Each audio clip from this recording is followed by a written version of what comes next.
Aí, quem vai receber um tratamento similar são os auditores da Receita. Isso aqui seria importante. Não agora. Agora também é importante. Mas seria importante que coisas como essa tivessem ocorrido, né, ao longo dos anos. Independente de quem é o alvo. Porque se hoje é o sindicalista, né, da Unafisco, para amanhã pode ser um advogado, pode ser um engenheiro, pode ser qualquer outro. A gente não tem 2 meses, na verdade tem um mês, né? Um mês, literalmente tem um mês, agora em janeiro. Foram para cima dos médicos, do CFM, do Conselho Federal de Medicina. Vocês lembram disso? Vocês não lembram? Aconteceu, a gente fez vídeo na época, já tá escrito já. Acho que não sei se eu tô na dúvida se eu já revisei ou não esse tema lá no Atlas de janeiro. Tá lá. Agora o cara da Unafisco. Assim, a gente não pode ficar naquela de fechar os olhos. Ah, não foi comigo, vou ficar quieto. A gente chegou nesse estágio exatamente por isso, né? Todo mundo ficando quieto. Não é comigo, passo a vez. Não é comigo, passo a vez. Não é comigo, passo a vez. Intimidação de sindicalista para depor é preocupante se derivada das críticas ao Supremo, diz entidades. Todo mundo sabe que é por causa disso. Se não tem se, é por causa disso. É por causa disso. O Igor Gadelha vai além. Moraes conseguiu o que queria. Intimidar o presidente da Unafisco. E todo mundo aí que escreveu e falou sobre o tema, um dos que melhores se posicionou, para minha surpresa, foi o Igor Gadelha. E falou com todas as letras. O que está acontecendo é intimidação. Intimidação. Não tem se, é intimidação. Pois bem, logo após ser intimado, o Clebinho, presidente da Unafisco, suspendeu novas entrevistas, conforme noticiou a coluna mais cedo. Após o depoimento, o sindicalista decidiu seguir sem falar com a imprensa, embora não haja qualquer proibição do Supremo nesse sentido. Mesmo sem veto oficial em entrevistas, Dom Pedro III conseguiu o que queria, convocar o chefe da Unafisco a depor, intimidar o sindicalista e desestimulá-lo a parar com as críticas à operação contra servidores da Receita. Para minha surpresa, até o pedaço certo já o marceneiro do Metrópolis colocou, o Jornal Internacional fez uma matéria sobre isso, um minuto quebrado. O presidente do Sindicato dos Auditores se torna investigado após criticar inquéritos sobre suposto vazamento de dados sigilosos de ministros do Supremo. E olha o termo utilizado pelo Jornal Nacional. Criticar. Agora não é mais ataque ao Supremo. Não é mais agora ataque ao Supremo, agora já são críticas. E olha o jogo de cenas, né, a sequência de cenas que o Jornal Nacional utilizou para criticar o Dom Pedro III, né? Cadê? Esse tipo de medida, ela busca humilhar, ela busca constranger e busca amedrontar. E o pior é que dá certo. No dia seguinte, Alexandre de Moraes determinou que a Polícia Federal intimasse Kleber Cabral a prestar depoimento. Esse tipo de medida, ela... Você entendeu? O Jornal Nacional colocou a fala do Clebinho falando, cara, esse tipo de medida é pra intimidar. Aí o Jornal Nacional corta e fala, no dia seguinte, Alexandre de Moraes resolveu intimá-lo. Já pensou se isso daqui tivesse começado em 2019? O Jornal Nacional tivesse tido essa postura ao longo do governo Bolsonaro? Criaram um problema que agora ninguém sabe como resolver. Aí veio o Demetrio Magnoli, sentou a porrada, falou que estamos vivendo numa ditadura. Eu discordo dele, não é a democracia, seu estado mais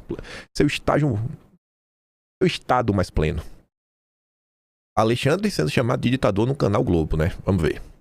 Ele é culpado por ter opiniões críticas em relação à operação que Alexandre de Moraes adotou, que pode ser muito criticada. Aliás, as críticas dele são bem razoáveis. É só por isso que ele se tornou investigado. Isso é coisa de ditadura. Isso acontece... Isso é coisa de ditadura. Levaram 7 anos. 7 anos. Agora é ditadura. Agora. Foi 7 anos apoiando. Só agora é ditadura. Regime autoritário. Por que Alexandre de Moraes dá esse passo a mais? Ele tem uma alma autoritária, ele não gosta que tenham opiniões diferentes das dele. Várias vezes ele flertou com a censura, mas esse é um passo novo. Peraí, né? Ele tem uma alma autoritária. Não gosta de quem pensa diferente dele. Agora, 7 anos de atraso. Um passo a mais. Por que esse passo a mais? Porque se trata de preservar um segredo no qual o Supremo está todo engajado na preservação, que é o segredo das relações entre 2 ministros, Toffoli e o próprio Alexandre de Moraes, familiares dos ministros e os próprios ministros, das relações, da natureza exata das relações desses ministros com o Banco Master. Então, esse segredo cria esse ato, que já é um ato de desespero. Se cruza uma linha. Eu estava brincando, Alexandre de Moraes. Tudo isso que eu falei era brincadeira, não leve a sério. Você não vai ser intimado a depor. Não sei. Mas eu posso invocar a idade. Fica aí que tu vai invocar a idade. Tu vai ser preso. Não viu lá na época o Sérgio Reis? Aí vem a Paquita do Satanás. Nem ela conseguiu passar pano. Tentou, mas não conseguiu. Daniela Lima metendo pau no Supremo. Pretendente físico foi feito pela PF. Dá logo o pé aqui nessa miséria. Se existem elementos no inquérito que extrapolam o conteúdo público das declarações do presidente da Unafisco, não sabemos. Mas se o que levou ele a ser ouvido na condição de investigado nesse momento, ou seja, é um grau de pressão bem alto, não é ouvido como testemunha, né? É ouvido como investigado.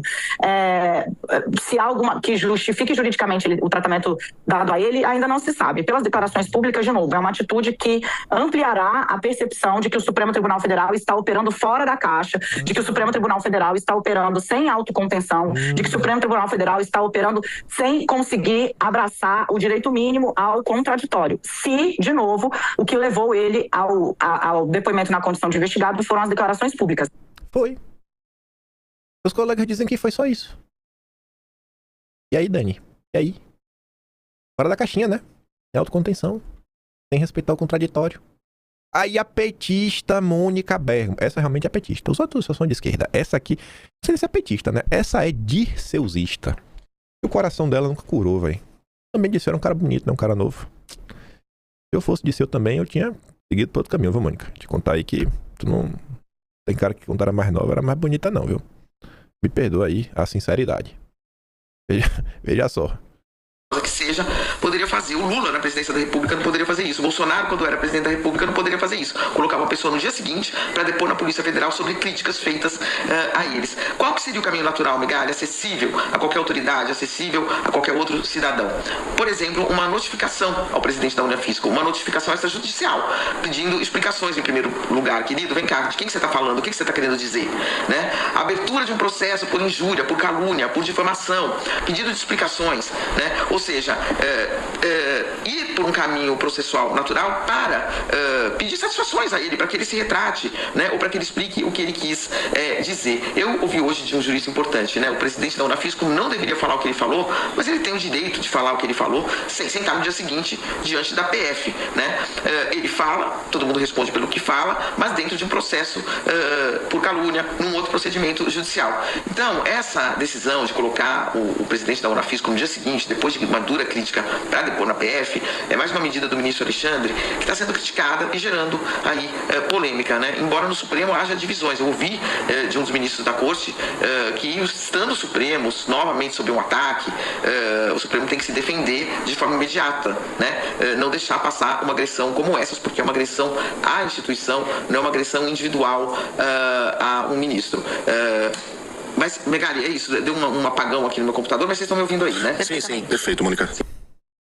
O vídeo ministro deve ser do Gilmar Mendes ou do Toffoli, né? Convenhamos. Ou do Flávio Dino, porque é difícil achar mais pessoas que concordem com esse tipo de postura, né, Mônica? O Andreasa também falou na Bandeirante. Tem lá uns áudios rodando na internet de 6 minutos de choro. Ave Maria. Mas chora, viu? Chora. Agora. Nossa, todo mundo despertou, gente. O Brasil inteiro agora despertou pro problema do judiciário. É maravilhoso, que continue assim.